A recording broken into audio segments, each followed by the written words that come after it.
संसार की व्यवस्था वस्तु को ही हम उपयोग और प्रयोग करने के लिए कला की आवश्यकता नहीं है, बल्कि हमारे जीवन में जीने की कला की आवश्यकता है। आज दुर्भाग्य है, हम संसार के साधन संसाधन को तो कला द्वारा उसका उपयोग करते हैं, प्रयोग करते हैं, लेकिन जिस जीवन द्वारा साधन संसाधन का प्रयोग होना चाहिए उस जीवन की कला को हमने बिगाड़ दिया है, भटका दिया है।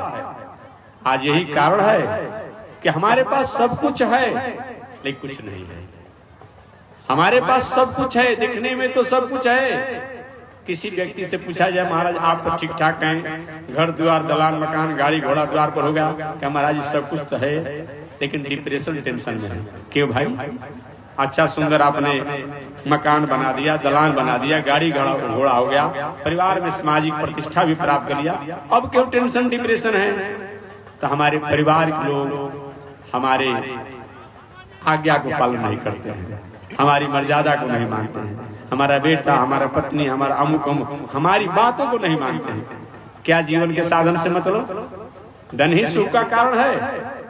अगर धन ही सुख का कारण होता तो रिजर्व बैंक मैनेजर साहब को रुपया के अपने आप तिजोरी को दे करके प्रणाम करके प्रसन्न होना चाहिए। कभी एक प्रसन्नता होती है? धन ही अगर सुख का कारण है तो धन देख लीजिए। नहीं नहीं नहीं, धन ही सुख का कारण नहीं है। मकान दलान दुकान गाड़ी घोड़ा ही तो शोरूम में एक गाड़ी आप खरीदने की बात करते हैं, शोरूम में दसों सैकड़ों गाड़ी लगी रहती है, देखकर प्रसन्न हो जाइए। ऐसा होता नहीं। क्यों? वो सब कुछ है लेकिन अपना नहीं है, अपने लिए नहीं है, अपने लोगों के लिए नहीं है, इसीलिए दुख है। इसीलिए दुख है। केवल धन संप्रसन्न नहीं है, केवल पद संप्रसन्न नहीं है, केवल घर द्वार संप्रसन्न नहीं है, अपना नहीं है, अपने लोगों का नहीं है, इसीलिए हम दुखी हैं। अतः अपना और अपने लोगों के पास जो रहे उसका कैसे उपयोग होना चाहिए, सदुपयोग होना चाहिए, इसके लिए कला की आवश्यकता है और वह कला कथा द्वारा ही प्राप्त होती है।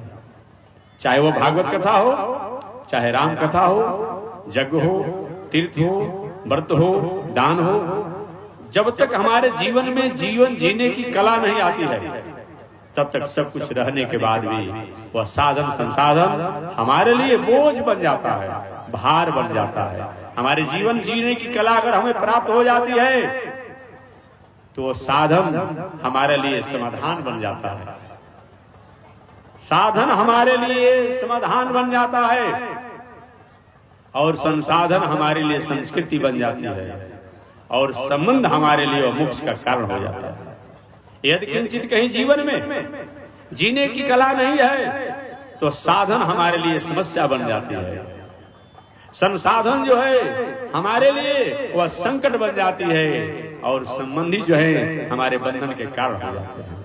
होता जीवन में चले जाते हैं, अच्छा कोई मतलब नहीं, कोई अपना नहीं है। इसलिए जीवन जीने की कला को आप सीखिए और इस कला को एक कथा ही बताती है, शास्त्र ही बताता है, अनेक प्रकार के सत्कर्म ही बताते हैं। अतः इसको होना चाहिए।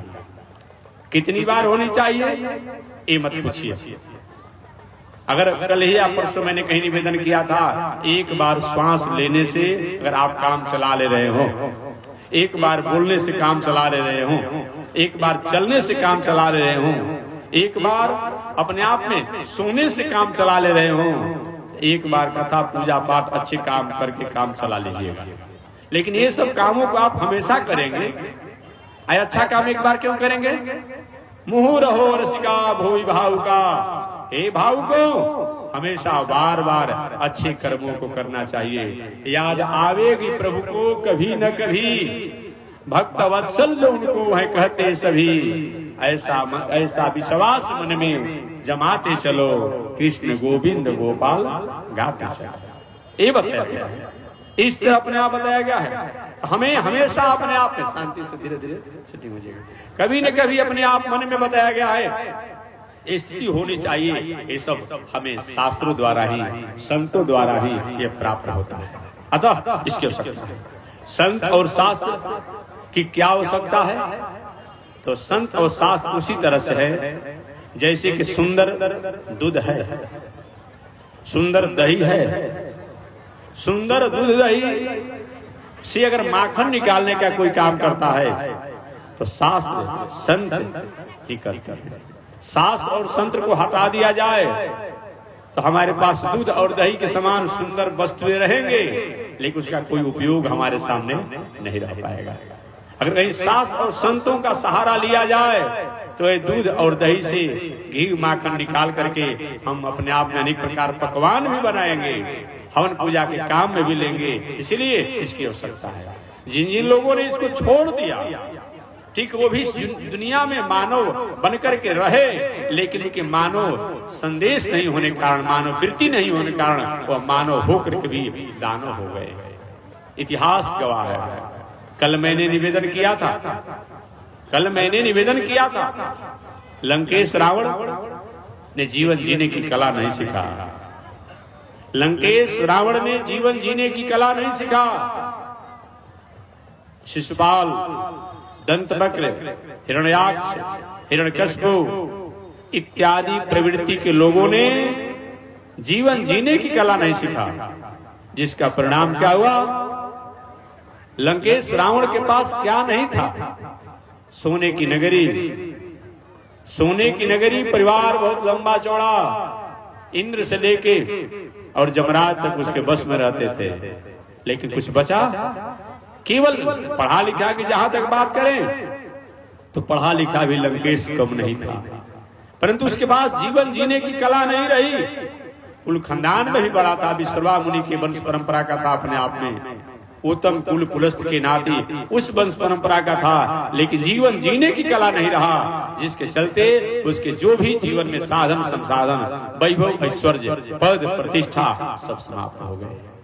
विभीषण जी महाराज उसी लंकेश रावण के भाई के जीवन जीने की कला को उन्हें समझ लिया। कोई जरूरी नहीं है कि पूरे जीवन हम अपनी तपस्या साधना खड़ेसरी बनने से या मौनी बाबा बनने से या कहीं गंगा में ठहरा रहने से ही हमें प्राप्त होगा। कभी कभी अल्प समय में भी हम अपने जीवन जीने की प्रणाली को सीख लेते हैं। विभीषण जी महाराज, नव तुलसी के वीर, बात ठीक है, राम नाम अंकित गृह, अपने मकान पर भगवान के नामों को अंकित भी किए थे।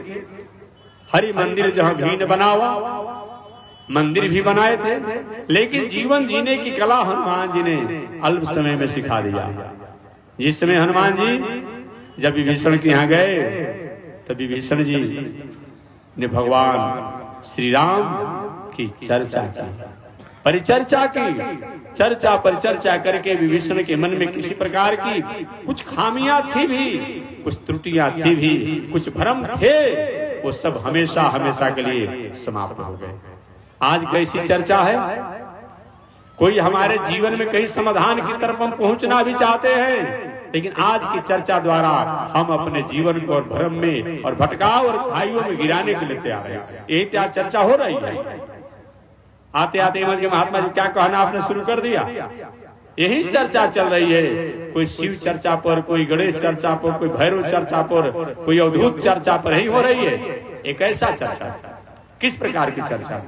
अरे जिस चर्चा के द्वारा हमारे जीवन की भटकाव, हमारे जीवन में किसी प्रकार की उथल पुथल जो है वो हमेशा हमेशा के लिए दूर हो जाए और हम अपने मुकाम तक पहुंचने के लिए अपने आप संकल्पित हो जाएं, वही चर्चा है।